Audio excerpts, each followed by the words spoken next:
Donald Trump's tariffs have officially claimed another victim, American whiskey. Renowned Kentucky bourbon distillery Jim Beam just announced they'll be shutting down their main Kentucky distillery for the entire year of 2026. And they are pointing the finger directly at Donald Trump, his regime, and the reckless tariff war they've been waging against American companies. Just to be clear, Jim Beam isn't shutting down because they ran out of bourbon or because people suddenly decided to stop drinking bourbon. As a matter of fact, Jim Beam is still one of the best-selling whiskey brands on earth. Or at least it was.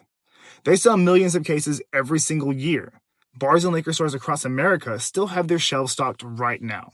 Nobody collectively decided bourbon was canceled in the United States. What we are looking at isn't a local demand issue. It's a local supply surplus driven by throttled exports.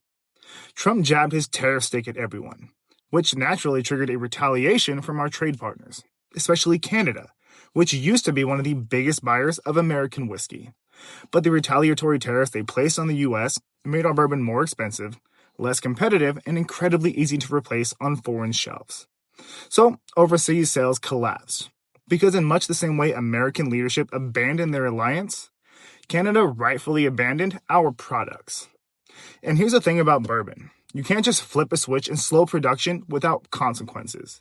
Bourbon has to age. It has to sit. It has to be stored, insured, taxed, and maintained year after year, which is exactly how Kentucky has ended up with millions upon millions of barrels of unsold whiskey. With such a steep drop in sales, inventory started piling up, warehouse space started disappearing, and companies were bleeding money just to keep product around that they can't move. And when you've got full warehouses, collapsing exports, and no relief in sight, you don't ramp production down gently. You stop it right off. And that's what this shutdown is, a full year production pause.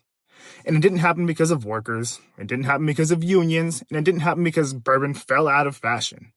It happened because Trump treated tariffs like a chest-pumping slogan instead of what they actually are, a double-edged sword.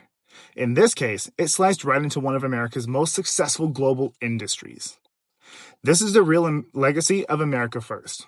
American products priced out of international markets, American companies forced to slam the brakes, and American workers left waiting while politicians brag about trade wars they don't have to live with.